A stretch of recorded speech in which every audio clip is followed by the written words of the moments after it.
మహేష్ గారు మనతో మాట్లాడేందుకు కాలర్ అయితే ఉన్నారు. శ్రీకాకుళం నుంచి మహేష్ గారు. మహేష్ గారు నమస్కారం అండి. మహేష్ గారు నమస్కారం. నమస్కారం సార్. చెప్పండి, సమస్య ఏంటండి? మీరు టీవీ చూస్తున్నట్లున్నారు. టీవీ సౌండ్ మ్యూట్లో పెట్టండి, లేకపోతే టీవీకి దూరంగా వచ్చి మాట్లాడండి. లేదు సార్, వాల్యూమ్ తగ్గించండి. ఎస్, చెప్పండి సార్. నా పేరు మహేష్, మాది శ్రీకాకుళం సార్. ఇది మాకు మ్యారీడ్ అయ్యి 10 years అవుతుంది సార్. మాకు పాప బాబు సార్.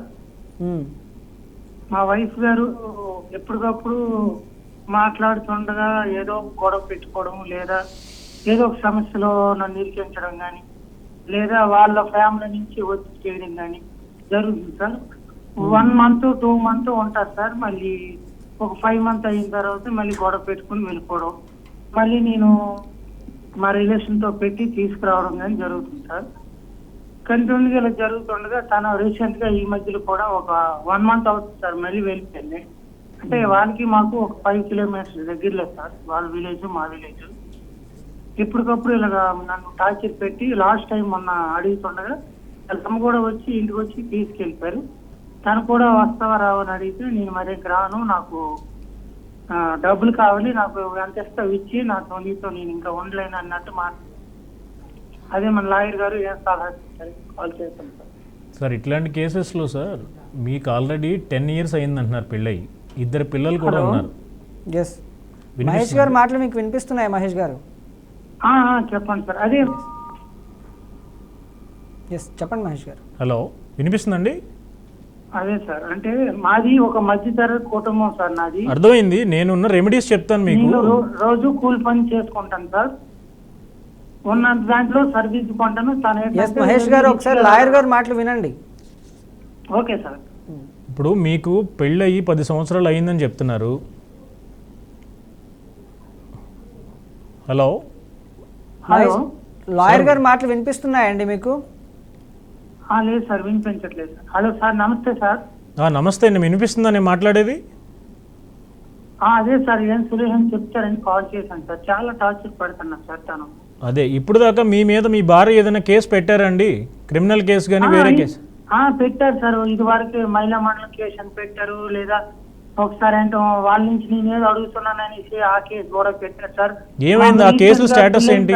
1 year కూడా కలిపి ఉండలేదు సార్. తను మా ఫ్యామిలీతో ఉండలేనంటే వేరేగా పైన ఇల్లు కట్టుకున్నాం. పైన అన్నయ్య వాళ్ళు అమ్మ వాళ్ళు ఉంటారు, కింద మేము ఉంటాం సార్.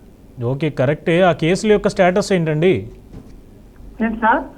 కేసులో ఇప్పుడున్న పరిస్థితులు ఏంటి? ఇప్పుడున్న పరిస్థితులు అయితే తనైతే మా విలేజ్ లో పెద్దలు ఉంటారు కదా సార్, గొడవ అయ్యేటప్పుడు వస్తుంటారు కదా సార్. ఒక్క నిమిషం సార్.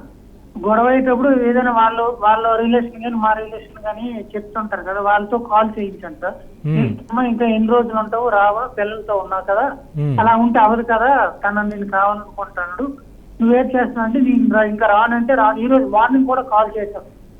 మార్నింగ్ కూడా కాల్ చేస్తే నేను ఇంకా రాను, నేను ఇంకా మరి ఇంకెక్కడ మా పిల్లలు మా అమ్మ వాళ్ళ ఇంటి చదివించుకుంటాను అని అంటున్నారు సార్. ఇప్పుడు మీకు ఆవిడతో కలిసి ఉండాలన్న ఉద్దేశం ఉందా, విడిపోవాలన్న ఉద్దేశం ఉందా? ఆవిడ కలిసి ఉండని అంటాను సార్. నేను మీ గురించి అడుగుతున్నా. అలాగే నేను లైఫ్ ఇచ్చాను సార్. మీ గురించి అడుగుతున్నానండి. కూడా ఇచ్చాను సార్. మీ గురించి అడుగుతున్నాను. మీ గురించి చెప్పండి. మీ ఆలోచన ఏంటి? ఆవిడతో ఉండాలనా లేకపోతే వద్దనుకుంటున్నారా? ఆవిడ వద్దని అంటాను సార్. ఎందుకంటే నా నుంచి నేను వద్దంటానని వెయిట్ చేస్తాను సార్ తను. మీ ఉద్దేశం ఏంటో చెప్పలేదు ఇంతకీ. మీరు ఉంటారా వద్దనుకుంటున్నారా అని అడిగా నేను. నేను కలిపే ఉండాలనుకుంటాను సార్. మీరు ఒక పని చేయండి. మాకు పిల్లలు కలిగారు సార్. మహేష్ గారు, ఎన్నో బాధలు పడ్డాం. హలో మహేష్ గారు, నేను చెప్పేది ఒకసారి వినండి. చెప్పండి సార్. మీకు గనక కాపురం చేసే ఉద్దేశం ఉంటే ఆవిడకి కాపురానికి రమ్మని లాయర్ గారి ద్వారా ఒక నోటీస్ ఇవ్వండి. అవును సార్. ఇచ్చిన తర్వాత ఆవిడ ఒక రిప్లై ఇస్తారు దానికి. ఆవిడకి కాపురానికి రావడానికి ఇంట్రెస్ట్ ఉందా లేదా అనేది. అదే సార్. ఆవిడ ఆ రిప్లైలో నేను కాపురానికి రాను అన్నారు అనుకోండి. Okay sir. పిల్లల యొక్క వయసులు ఎంత? పిల్లలు బాబుకి ఇంకా రీసెంట్ గా 1 month అవుతుంది సార్. 4 years వచ్చింది. మైనర్స్ కాబట్టి మరి వాళ్ళ కస్టడీ ఖచ్చితంగా తల్లి దగ్గరే ఉండాలి. మరి వాళ్ళ పరిస్థితి ఏంటో కూడా మీరు ఆలోచించుకోవాలి ఒకసారి. సార్ చిన్న రిక్వెస్ట్. సార్ చిన్న రిక్వెస్ట్ సార్, నేను చెప్పండి. కూడా తల్లి దగ్గర పిల్లలు కాబట్టి నేను కూడా తల్లి దగ్గరే పిల్లల్ని ఇబ్బంది ఏం పెట్టలేదు. అమ్మ దగ్గరే ఉన్నారు సార్, వాళ్ళ దగ్గరే ఉన్నారు. ఓకే, సో మీరైతే నోటీస్ ఇవ్వండి ముందు. నేను వర్క్ వెళ్ళి వచ్చి చూడలేదు సార్ మా అత్తారిల్లు. మీరు ముందు లాయర్ గారి ద్వారా నోటీస్ ఇవ్వండి కాపురానికి రమ్మని. ఆవిడ రాను అంటే కనుక అప్పుడు మీకున్న రెమెడీస్ ఏంటనేవి పర్సనల్గా ఇక్కడ లీగల్గా టీం ఉంటుంది కాబట్టి వాళ్ళు మిమ్మల్ని కాంటాక్ట్ చేస్తారు. తీరిగ్గా దాని గురించి మనం మాట్లాడటానికి అవకాశం ఉంటుంది. ఎస్, మేబీ కాల్ కట్ అయినట్టుంది, మీరు మళ్ళీ కూడా ప్రయత్నించవచ్చు. ఇప్పుడు భార్య తన అత్తమామల మీద మోసం చేశారని, లేకపోతే తన వస్తువులు తీసుకున్నారని, లైక్ బంగారం కావచ్చు, ఇంకేదైనా కావచ్చు, అలా ఆరోపించింది. అలా ఆరోపించిన తరుణంలో ఈ ప్రాసెస్ ఎలా ఉంటుంది, దర్యాప్తు ప్రక్రియ అనేది ఎలా ఉంటుంది మహేష్ గారు? ఈ మధ్యలో సార్ చాలా కేసెస్లో నేను కూడా పర్సనల్గా చూశాను. 498 కేసెస్లో most of the common sections ఏంటంటే 498A డౌరీ ప్రొహిబిషన్ 3-4 యాక్ట్ పెడతారు. ఈ మధ్య కొత్తగా ఏమొచ్చిందంటే 420, 323, 324 అని. ఇవి ఏం చెప్తాయంటే భర్త భార్యని లేదా భర్త యొక్క పేరెంట్స్ కానీ భర్త యొక్క రిలేటివ్స్ కానీ మోసం చేయటం అనేది జరిగిందా లేదా, మోసం చేశారని చెప్తారు వాళ్ళు. మోసం అంటే ఎట్లాంటి మోసం చేశారు, లేదా దొంగతనం. రీసెంట్గా ఒక కేసులో నేను చూసింది కూడా, మా అత్తగారు నా గోల్డ్ దొంగతనం చేశారు. గోల్డ్ అంటే ఆ అమ్మాయి ఏదైతే ఇంటి దగ్గర నుంచి తెచ్చుకున్నారో ఆ గోల్డ్ని అత్తగారు దొంగతనం చేశారని కేసులో పెట్టారు. ఇప్పుడు జనరల్గా ఏం జరుగుతుందంటే పెళ్ళి అయిపోయిన తర్వాత అమ్మాయికి ఏదైతే ఆభరణాలు కానీ ఆర్నమెంట్స్ కానీ వాళ్ళ పేరెంట్స్ పెట్టారో అవి తీసుకుని వాళ్ళ అత్తగారింటికి వస్తారు ఆటోమేటిక్గా. వచ్చిన తర్వాత ఆ వస్తువు అనేది అత్తగారి దగ్గర ఉందా కోడల దగ్గర ఉందా అనేది వాళ్ళకి ఎట్లా తెలుస్తుంది? లేదు, పెళ్లి టైంలో ఈ టైప్ ఆఫ్ గోల్డ్ ఆర్నమెంట్ కానీ నెక్లెస్ కానీ ఏదైనా ఒకటి పెట్టారని ప్రూఫ్ ఎట్లా ఉంటుంది? ఈ ఎలిగేషన్స్ అన్నీ ఏంటంటే ఒక దొబ్బేశారు, లేదా వాళ్ళు కనుక ఇట్లా తీసేసుకున్నారు, వాళ్ళు దాచేశారు, పోగొట్టేశారు అని ఎలిగేషన్స్ అనేవి 100 పెట్టచ్చు. ఇట్లాంటి ఎలిగేషన్స్ పెట్టినప్పుడు అవి ఎంతవరకు ప్రూవ్ అవుతాయి ఇవనేది. ఇప్పుడు థెఫ్ట్ అనేది ఒక హ్యాబిచువల్ అఫెండర్. ఎవరన్నా ఒక వ్యక్తి దొంగతనాలు చేసే వ్యక్తి పలానా ఇంకొక దొంగతనం చేస్తే పోలీసులు కూడా ఒక ఐడియా ఉంటుంది, వీడు ప్రీవియస్గా వీడి మోడస్ ఆపరెండి ఇట్లా ఉంటుంది కాబట్టి ఆడ అరెస్ట్ అయితే వాళ్ళు అది ఎట్లా రికవర్ చేసుకోవాలని ఆలోచిస్తారు. బట్ ఇక్కడ ఫ్యామిలీ కేసెస్కి వచ్చేటప్పటికి ఇది very sensitive issue. Sensitive issues అంటే ఒక అత్తగారు కోడల యొక్క బంగారం దొబ్బేశారు అంటే, దొంగిలించడం అంటే, ఆ దొంగిలించిందని ఎట్లా రికవర్ చేస్తారు? సో ఇవేంటంటే ఒక ఆరోపణ చేయటం అనేది చాలా ఈజీ. ఇప్పుడు చాలా కేసెస్లో రీసెంట్గా కూడా నేను ఒక సోషల్ మీడియాలో చూశాను, సెలబ్రిటీస్ ఇష్యూ అది. వాళ్ళు కూడా ఏంటంటే నెంబర్ ఆఫ్ ఎలిగేషన్స్, అది అసలు ప్రూవ్ అవుతాయా లేవా అనేది ఏం కూడా లేదు. ప్రూవ్ అవ్వకుండా మనం 100 ఎలిగేషన్స్ పెట్టినా అవన్నీ కూడా కోర్టుకి కావాల్సింది ఏంటంటే సాక్ష్యాధారాలు మాత్రమే. అప్రస్తుత మిగిలిన విషయాలన్నీ అతను ఏం చేశాడు అంటే చేసి ఉండొచ్చు, చేసి ఉండకపోవచ్చు, మనం ఎట్లా డిసైడ్ చేస్తాం అవన్నీ ఈ స్టేజ్లో. సో అట్లాగే వేగ్ ఎలిగేషన్స్ ఏదన్నా కనుక పెట్టడం జరిగితే కనుక అవన్నీ ప్రూవ్ చేయడం అనేది జరగదు. కాబట్టి వాళ్ళు ప్రాపర్ అడ్వైస్ తీసుకోకుండా అన్నెసెసరీ ఎలిగేషన్స్ పెట్టిన తర్వాత వన్స్ కంప్లైంట్ రిజిస్టర్ అయిన తర్వాత ఎవరు కూడా వెనక్కి తిరిగి చూసి కాపురం చేస్తానన్న పరిస్థితులు అయితే రావు. ఎవరికైనా సరే వన్స్ కంప్లైంట్ రిజిస్టర్ అయితే వాళ్ళు ఇట్లాంటి అమ్మాయిని నేను అనుకోలేదు, ఈ రోజు వరకు నేను ఎప్పుడు పోలీస్ స్టేషన్లో అడుగు పెట్టలేదు, నీ వల్ల ఫస్ట్ టైం నేను అడుగు పెట్టాను, ఇట్లాంటివి ఏంటంటే నువ్వు ఇంత దూరం వచ్చి మమ్మల్ని మా కుటుంబాన్ని ఇంత అన్యాయం చేసావన్న కోపంతో ఇంకా వాళ్ళు కాపురం చేయాలన్న ఆలోచనకు రారాలు.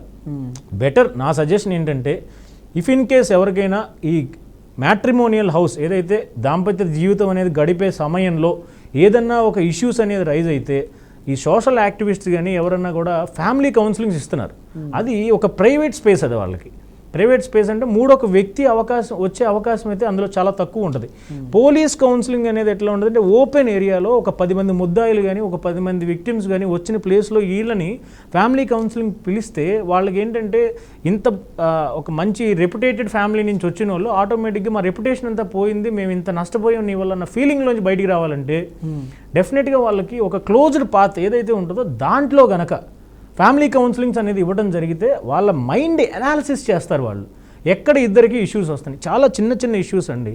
ఇప్పుడు వీళ్ళిద్దరికి ఏంటంటే ఆవిడకి ఒకటి నచ్చుద్ది, ఈయనకి ఒకటి నచ్చుతారు. ఈ ఇష్యూస్ వల్ల ఏమవుద్దంటే అన్నెసెసరీగా పేరెంట్స్ని వాళ్ళ రిలేటివ్స్ని వాళ్ళు అట్లా చేశారు ఇట్లా చేశారు చిన్న చిన్న ఇష్యూస్ అన్నీ కూడా కంప్లైంట్లో రాసుకుని అవి ఏమీ ప్రూవ్ అవ్వని తెలుసు. ప్రూవ్ అవ్వకపోయినా వాళ్ళ యొక్క దాన్ని ఏమంటారంటే సెల్ఫ్ సాటిస్ఫాక్షన్ లాంటిది అనమాట. ఆ కంప్లైంట్ ఇచ్చేస్తే నేను satisfied, nothing will be happen. తర్వాత వాళ్ళు ఈజీగా బయటకు వచ్చేస్తారు, కానీ ఫ్యూచర్ లాస్ ఆఫ్ లైఫ్ ఎవరికి ఉంటుందంటే మీకే. సో అట్లాంటి చాలా జాగ్రత్తగా చూసుకోవాలి. మరో కాలర్ అయితే ఉన్నారు మహేష్ గారు. శ్యామ్ సుందర్ గారు నిజామాబాద్ నుంచి. శ్యామ్ సుందర్ గారు నమస్కారం అండి. నమస్కారం సార్. చెప్పండి సమస్య ఏంటండి? సమస్య మా మిస్సెస్ 498 కేసు పెట్టింది సార్. నాకు 2000లో పెళ్లి జరిగింది సార్.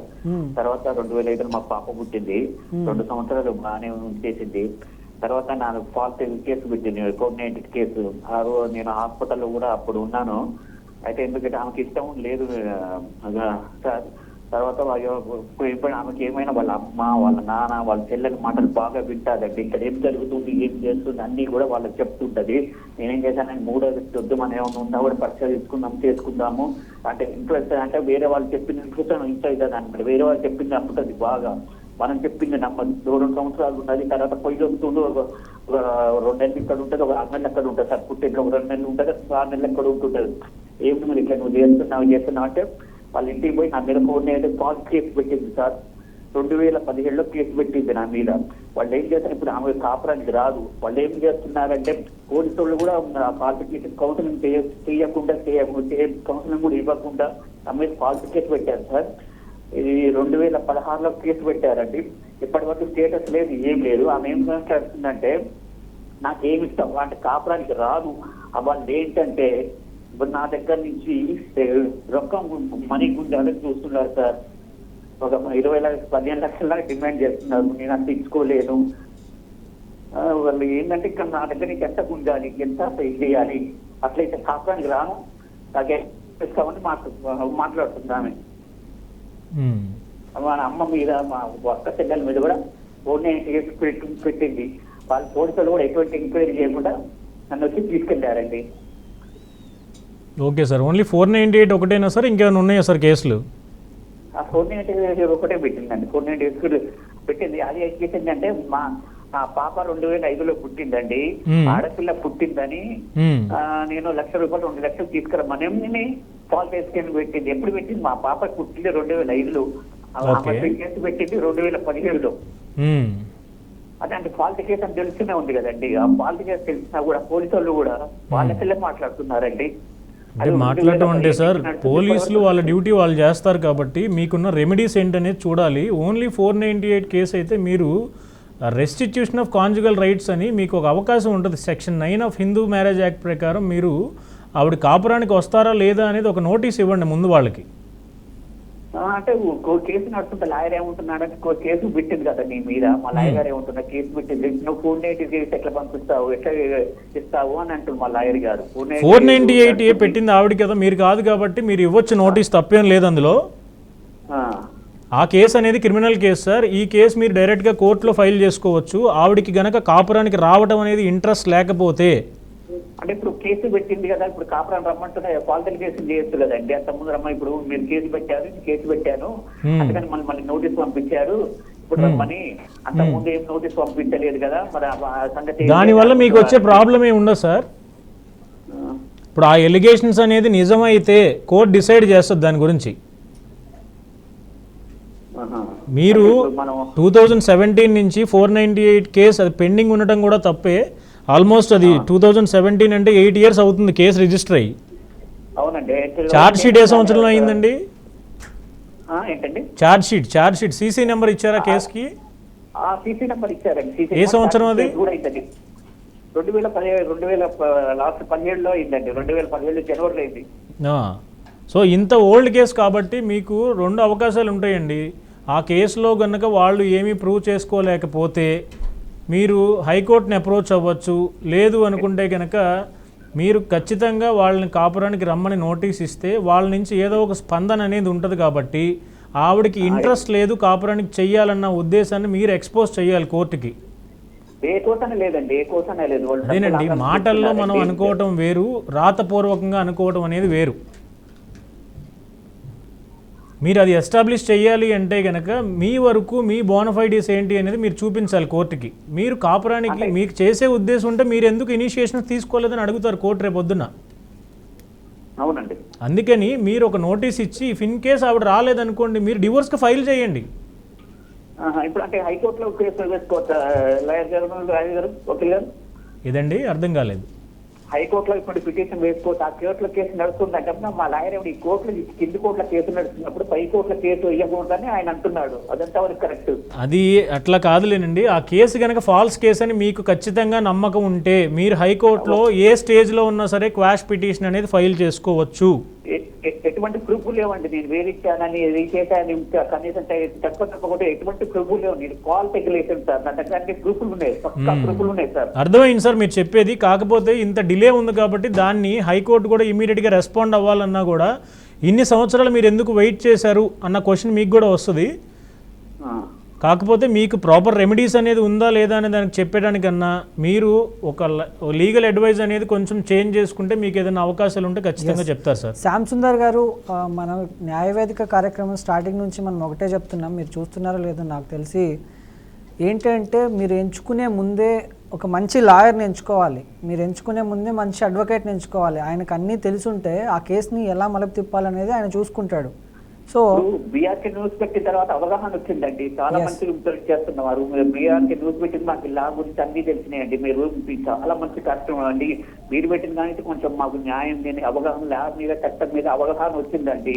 అంతకుముందు లా గురించి చట్టం గురించి భయపడిపోయాం. మీ న్యూస్ బీఆర్కే న్యూస్ పెట్టిన దానికి ఇప్పుడు మాకు చట్టం మీద అవగాహన వచ్చిందండి. Thank you so much. నేను ఏమంటున్నా అంటే అదే అండి మీకు చెప్తున్నాను. ఫస్ట్ నుంచి మేము చెప్పేది ఒకటే, ఎంచుకునే ముందే ఒక మంచి లాయర్ని ఎంచుకోండి, మంచి అడ్వకేట్ని ఎంచుకోండి. వాళ్ళకి అన్నీ తెలుసుంటే ఆ కేసుని ఛేదించగలరు, లేకపోతే కొంచెం కష్టంగా ఉంటుంది. కొంతమంది లాయర్స్ కూడా అటు ఇటు ఉంటారు. సో చూసి ఎంచుకోవడం అనేది మెయిన్ థింగ్ అనమాట ఇక్కడ. ఓకే, మీరు 6 తర్వాత కూడా మళ్ళీ కాల్ చేయొచ్చండి. మా వాళ్ళు మీ లీగల్ టీం మీ నంబర్ తీసుకుంటారు, మీకు కాల్ చేస్తారు శ్యామ్ గారు.